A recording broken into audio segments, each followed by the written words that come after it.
Students, a sentence is incomplete without a verb or the action word. This indicates the time of the action, which is referred to as the tense of the verb. There are three main tense forms, namely past, present, and future. Thus, tenses, past, present, and future, show us the time, continuance, and the completion of an action or state. Let's now have a look at the classification of tense. As you can see, each main tense form has four aspects. We'll be dealing with each of this main tense form and their aspect in detail. Let's start off with present tense. We know the present tense has four aspects. The simple present tense appears in two forms, either in the base form or the s's form. The base form right is generally used when pronouns such as I, you, we, they appear as subject, and on the other hand, rights, other S-form verbs, are used with third-person singular subject such as he, she, it, etc. A simple present tense form is often used to show a habitual action or routine. Here, the verb take is the base form, and it is used to indicate the habitual action of bathing. Simple present tenses are also used to state a universal truth or fact. Sentences such as, the sun rises in the east, use a simple present tense verb. In the sentence, our examination begins next week, the verb begins has been used to indicate a future event. Let's now move on to the present continuous tense.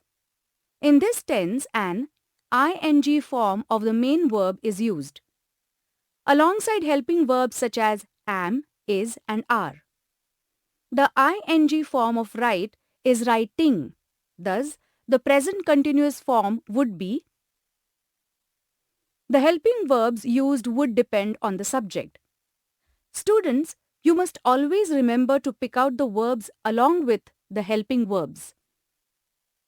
Present continuous tense verbs are used to describe an action that is going on at the time of speaking. It is also used to refer to events that are certainly going to happen in the near future. Next, we move on to present tense. The main verbs in present perfect tense end with an ed, en, ne, t, n. The helping verbs used are has or have. It, we, she is used in the main verb to write in past participle form. It becomes written. Then the present perfect verbs would be I, you, they have written. Present perfect tense verbs are used to show an action that has just been compacted. In the sentence, I have lived in Mumbai for 14 years. The verb have lived indicates an action that started in the past is still continuing. Lastly, we'll be learning about present perfect continuous tense. This tense can be understood as a combination of continuous as well as perfect tense. So as you can see, the helping verb has, have been borrowed from perfect tense, and the verb is being used in its ing form. Thus, the present perfect continuous tense verbs would be I, you, we, they have been writing. From perfect tense, and the verb is being used in its ing form. Thus, the present perfect continuous tense verbs would be she, he, it has been writing. This tense again is used to show an action which started in the past but is still continuing. Students, now that we have learned about the present tense and its aspects, let's learn all about the past tense. This past tense also has four aspects. Let's start off with the simple past tense. The simple past tense form also has two subforms. For some, the past tense form can be written by simply adding an ed to it, whereas other verbs changed differently. In this tense, however, the verb form can be used with every subject. Simple past tense is either to talk about a habitual action done in the past or to talk about an action which is completed. The next tense we'll be learning about is the past continuous tense. We know a continuous tense verb appears with an ing. Here, two helping words are used: was and were. Was is used along with singular subjects, whereas were is used along with plural subjects. A past continuous tense verb is used to express an action that was going on for a while in the past and was completed in the past itself. A past perfect tense verb uses had as the helping verb, whereas the main verb ends in ed, en, ne, t, n. The auxiliary had is used with all subjects. A past perfect tense verb is used to denote an action completed in the part before other action began. Moving on to the last aspect, the past perfect continuous tense. We know this form is again a combination of perfect plus continuous.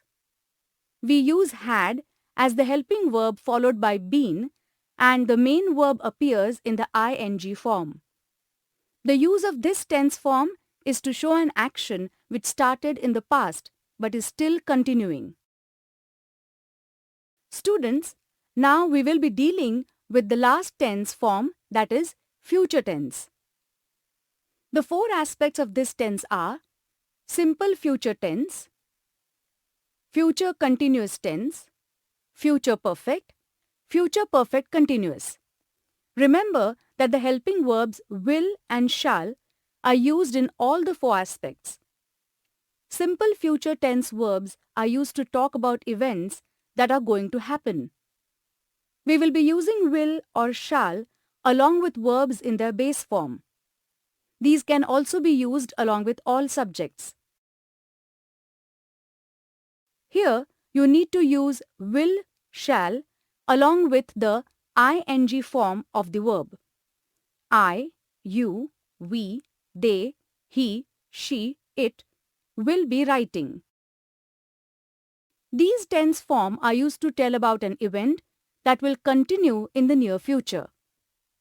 A future perfect tense verb uses will have or shall have as auxiliaries, and the main verb, like in the cases of the other perfect tenses, ends in ed, en, ne, t, n. These tense forms are used to tell about an event that will be completed in the future. The last aspect of this tense form is the future perfect continuous tense. Here, we have a combination of future perfect and the ing form of the main verb. I, you, we, they, he, she, it will have been writing. This tense form is used to express an action which will continue in the future for some time. Now that you have familiarized yourself with all these 12 tense forms, you can attempt the given exercises on your own.